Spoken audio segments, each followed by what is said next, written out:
Yeah, back in the gym. Have you been in the gym today? Don't lie, it ain't too late. Get in the gym. Do some of these incline dumbbell press.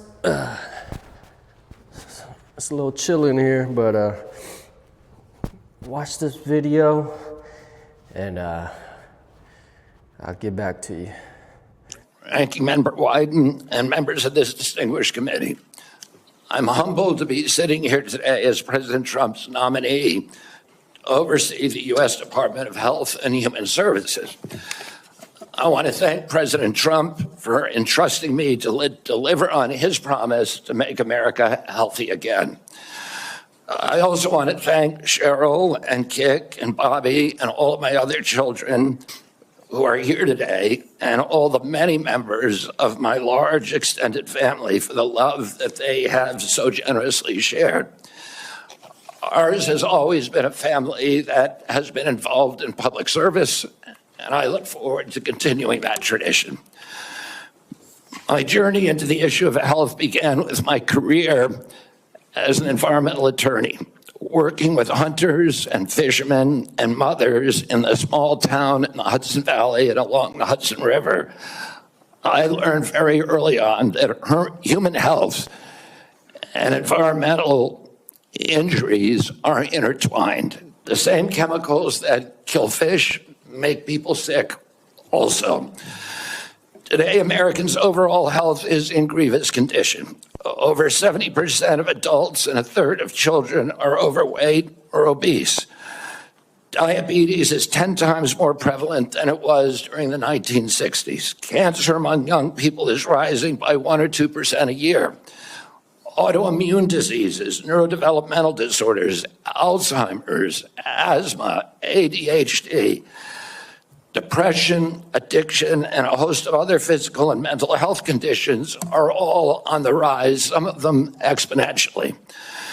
The United States has worse health than any other developed nation, yet we spend more on health care, at least double, and in some cases triple, as other countries. Last year, we spent $4.8 trillion, not counting the indirect costs of missed work. That's almost a fifth of GDP. It's tantamount to a 20% tax on the entire economy.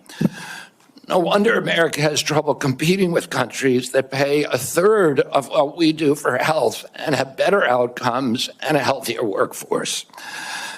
But I don't want to make this too much about money. It's the human tragedy that moves us to care. President Trump has promised to restore America's global strength and to restore the American dream, but he understands we can't be a strong nation when our people are so sick. A healthy person has 1,000 dreams. A sick person has only one. Today, over half of our countrymen and women are chronically ill. When I met with President Trump last summer, I discovered that he is more than just concern for this tragic situation, but genuine care. President Trump. All right.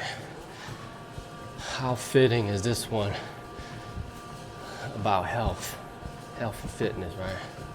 Get on the treadmill, incline, walk. It's at like 2 point something right now. I usually do 3 miles per hour, but anyway. Or how can you not? This is his hearing for, he's up for the job of Health and Human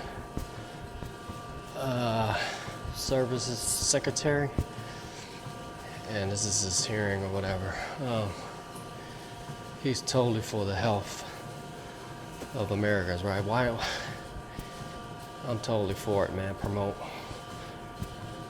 health and fitness, and as you see, the numbers are crazy, right? Like 70% of adults are overweight, about half are obese, 1/3 of children, 1/3 of children is overweight. Come on, man, we gotta do better. He just wants to help with what's in our foods, man. So Everybody knows we are the most unhealthy country compared to all the other countries, man. It's ridiculous. So I'm behind him 100%, man. He wants to clean it up, but as we know, there's there's people behind it that's against it, of course. Why? It's all about money. All these food companies that have chemicals, bad chemicals in the food, right? Why do you think healthcare costs is up? Everybody's sick. Everybody got chronic illnesses, chronic diseases. It all goes back to the food that we're eating, right? It's ridiculous, man. It all boils back to being obese, overweight. Yeah, just listen to all the numbers, the facts, we all know. And here's some more of his hearing. Get fit, drink your water, hit the treadmill, get better. Come on. Healthy Again movement. This movement, led largely by Maha moms from every state, you can see many of them behind us today, and in the hallways and in the lobbies, is one of the most transcendent and powerful movements I've ever seen. I promised President Trump that if confirmed, I will do everything in my power to put the health of Americans back on track. And I've been greatly heartened to discover a deep level of care among members of this committee, too, both Democrats and Republicans. I came away from our conversations confident that we can put aside our divisions for the sake of a healthier America. For a long time, the nation has been locked in a divisive healthcare debate about who pays. Well, when healthcare costs reach 20%, there are no good options, only bad ones.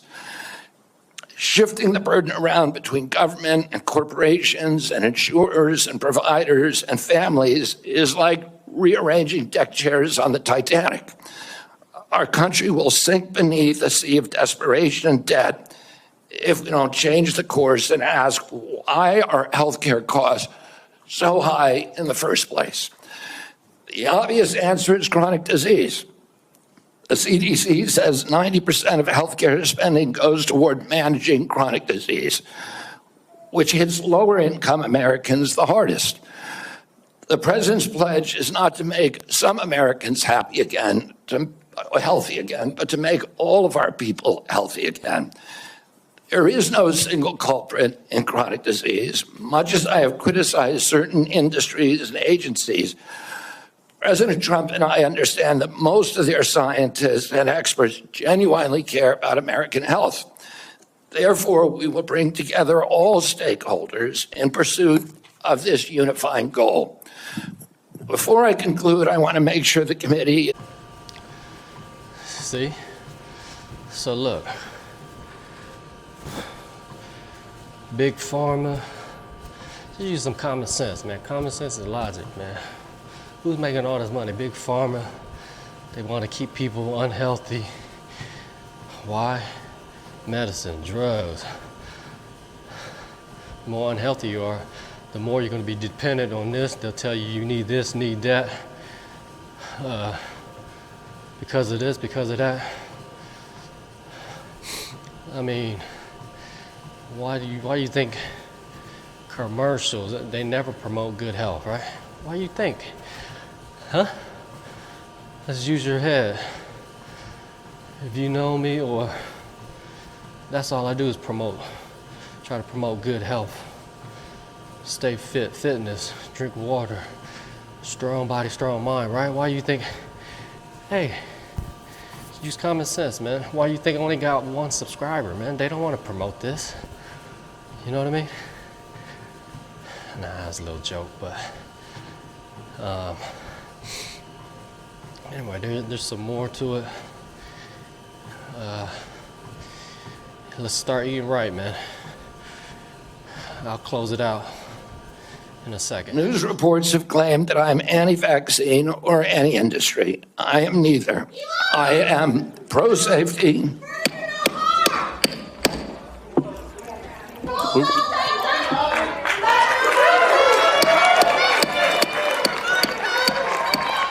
We'll have order.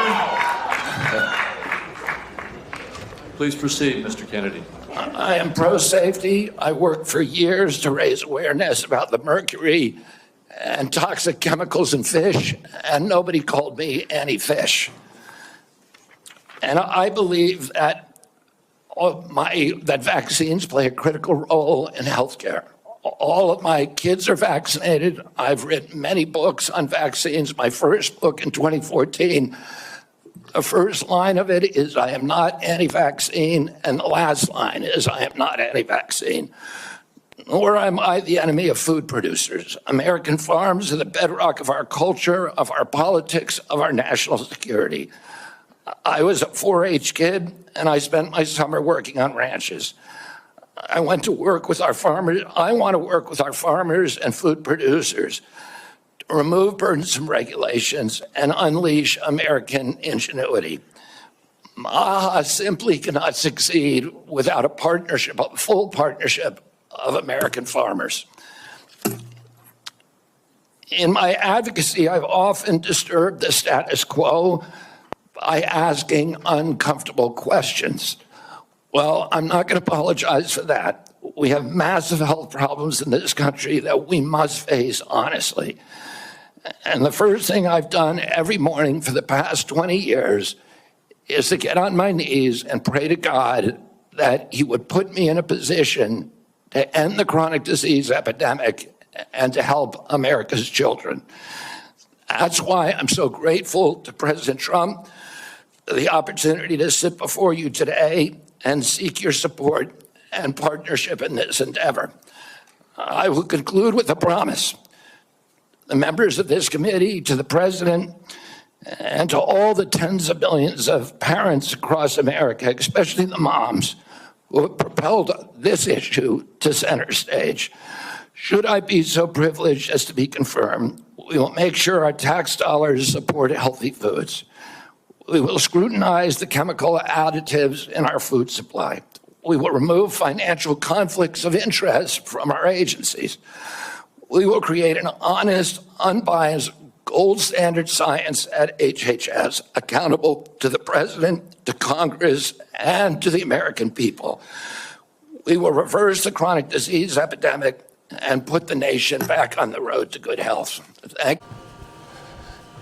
See, look, he's been doing this for years. He's been trying to do better for years. All these chemicals in the fish and stuff. You know, he's been trying to clean it up.